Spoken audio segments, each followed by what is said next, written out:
Olá, alunos da EJA, segunda etapa.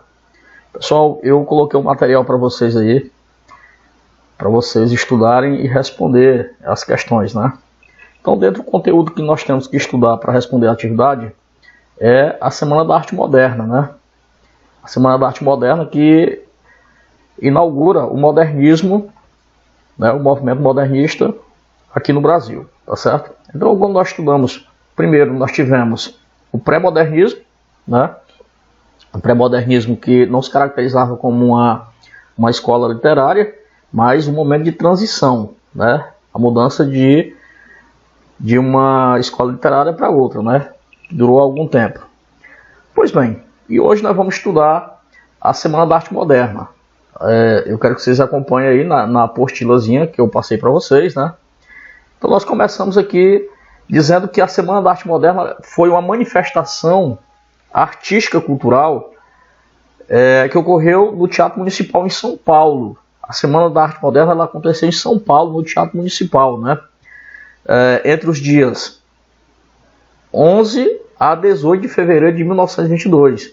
E a gente costuma chamar essa semana Semana de 22, né? Bom, esse evento ele reuniu apresentações, gente, não só literária, mas nós tivemos apresentação de dança, de música, recital de poesia, exposição de obras, pinturas e esculturas e palestras. Os artistas envolvidos nesse movimento, eles propunham ali uma nova visão de arte, a partir de uma estética inovadora, inspiradas nas vanguardas europeias, né? Juntos, eles visavam uma renovação social e artística no país, né? Esse grupo, aqui nós vamos chamar de fase heróica, né? Momento em que há o desafio de mudar o rumo da nossa literatura, dos nossos movimentos artísticos, né?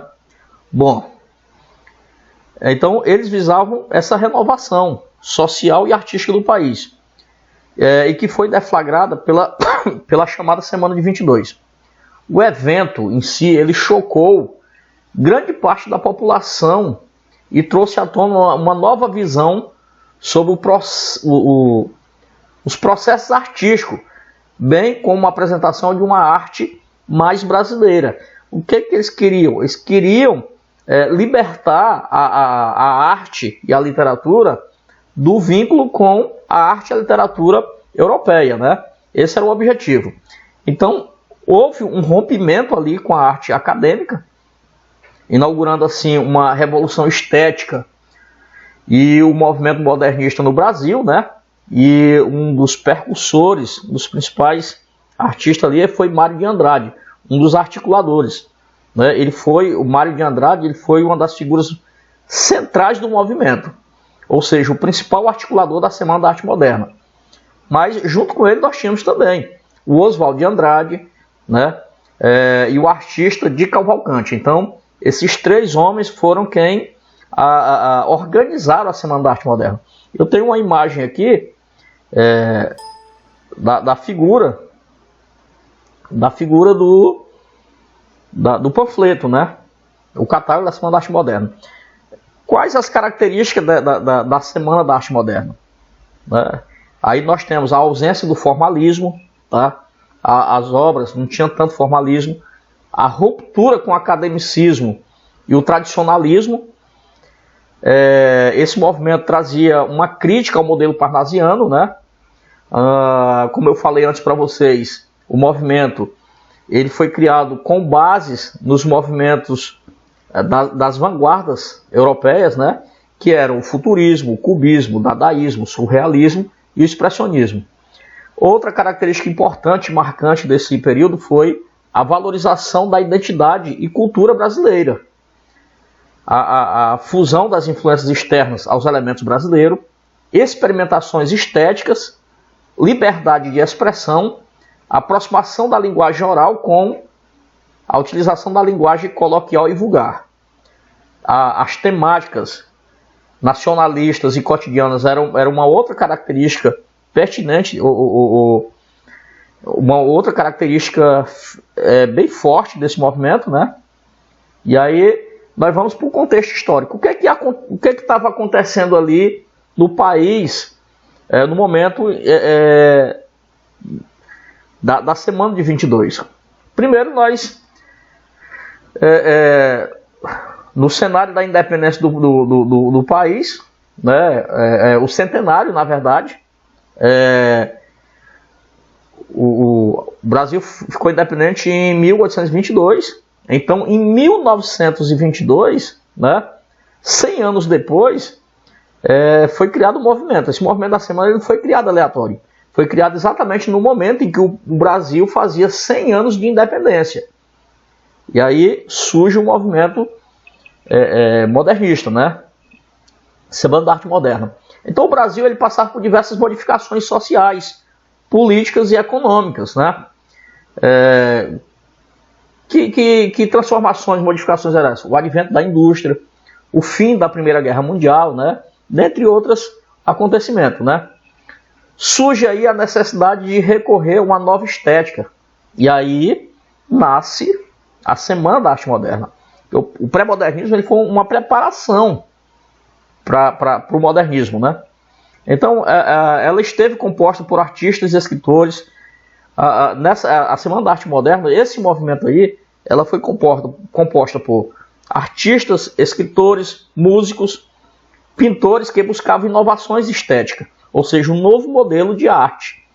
O intuito era criar uma maneira de romper com os parâmetros que vigoravam nas artes em geral. Então a maioria desses artistas, eles eram descendentes da oligarquia cafeeira, né? De São Paulo e junto aos fazendeiros de Minas Gerais. Quem não se lembra lá da aula de história do período da política café com leite? Da política café com leite, porque naquele período quem comandava a política ali era exatamente essas duas regiões, que era São Paulo e Minas Gerais, né?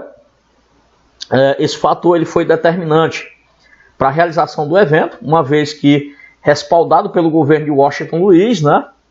Na época governador do estado de São Paulo, Washington Luiz ele deu o maior apoio, né?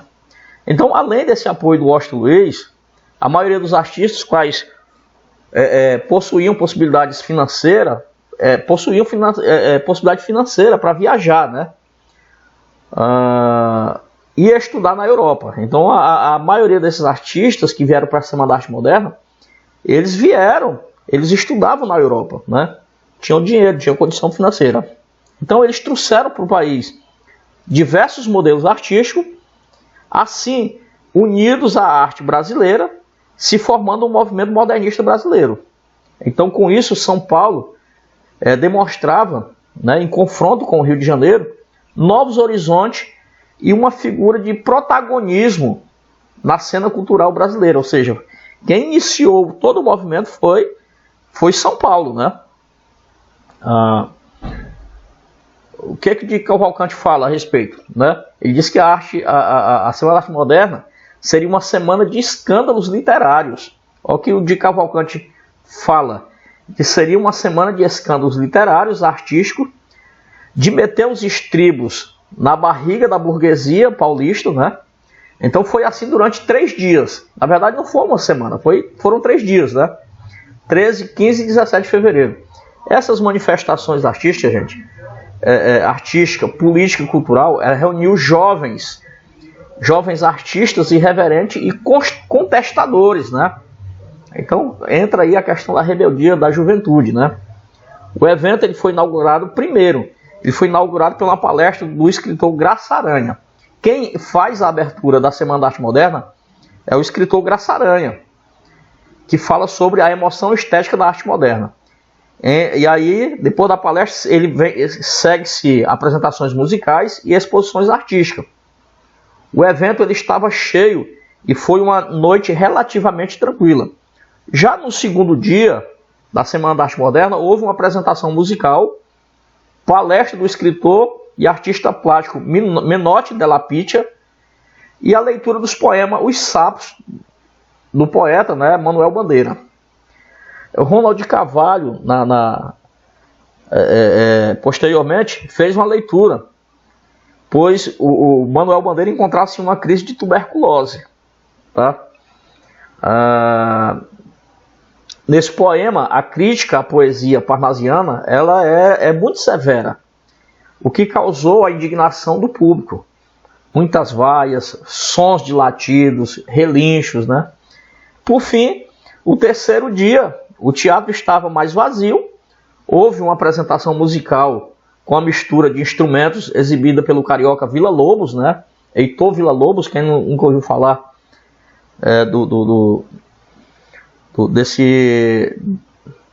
desse artista, né? Villa-Lobos. Nesse dia, o músico ele subiu ao palco vestido de casaca e calçada em um pé de sapato e outro de chinelo. O público, ao observar, vaiou. Ele pegou uma vaia muito grande, né? Pensando que se tratasse de uma atitude afrontosa para o público, né? Depois foi explicado que o artista estava com um calo no pé. Por isso é que ele calçou um pé estava calçado de sapato, né? E o outro de chinelo, tá? Não era querendo afrontar o povo, não. O pessoal pensava que fazia parte do movimento artístico, mas não fazia, né? E aí, a foto está meio pequena, mas tem a foto aí da comissão organizadora, né? Partindo da esquerda para a direita, nós temos aí o Manuel Bandeira, que é o segundo, Mário de Andrade, o terceiro, Oswaldo de Andrade, que aparece em primeiro plano, né? E aí nós temos alguns outros artistas aí. A lista é muito grande, mas eu separei só apenas esse, né? Nós temos aqui o Mário de Andrade, Oswaldo de Andrade, Graça Aranha, Tarsila de Amaral, a Anita Mafalte, Minotti de la Pitia, Heitor Villa-Lobos, de Cavalcante. Esses foram os principais, né? E como foi a repercussão dessa Semana da Arte Moderna? Claro que teve repercussão. Um evento nessa magnitude tem uma repercussão, né? Primeiro, uma movimentação da crítica. A crítica ao movimento foi severa, né? Houve muitas críticas, né? As pessoas ficaram desconfortáveis com as apresentações, não conseguiam compreender a nova proposta de arte. Os artistas envolvidos chegaram a ser comparados a doentes mentais e loucos. Então, com isso ficou claro que faltava, gente, uma preparação da população para a recepção desses modelos artísticos. Então, a Semana da Arte Moderna foi importante, foi um marco, mas o que se percebe é que os artistas deveriam ter preparado mais a população para receber essa nova estética, né? Monteiro Lobato, que mais tarde faria parte também do movimento modernista. Monteiro Lobato foi um dos escritores que atacou veementemente a Semana de 22. Anteriormente, ele já havia publicado um artigo criticando as obras de Anita Mafalte, em uma exposição da pintora realizada em 1917, né? Então, Monteiro Lobato foi um dos grandes críticos desse movimento, né? Um pouco mais para frente a gente vê que ele, as obras deles tinham características modernistas, né? E aí tem os desdobramentos da Semana de 22. Após a Semana de Arte Moderna, considerado um dos marcos mais importantes da história cultural do Brasil, foram criadas inúmeras revistas, movimentos e manifestos, né? Então, a partir daí, diversos grupos de artistas se reuniram com o intuito de disseminar o novo modelo. Então, passado a Semana da Arte Moderna, foram criados aí os manifestos, né? Nós temos aí a revista Clarkson, a revista Estética, o Movimento Pau-Brasil, 1924, o Movimento Verde e Amarelo, 1924, a revista 1925, Manifesto Regionalista, 1926, Terra Roxa, 1927, Outras Terras, 1927, Revista Antropofagia, 1928 e Movimento Antropofágico, também de 1928. Então, essas foram que nós chamamos de manifestos criados para disseminar o novo modelo, tá certo? Próxima aula nós vamos estudar gramática, concordância verbal, né? E muito obrigado e até a próxima aula, viu? Abraço.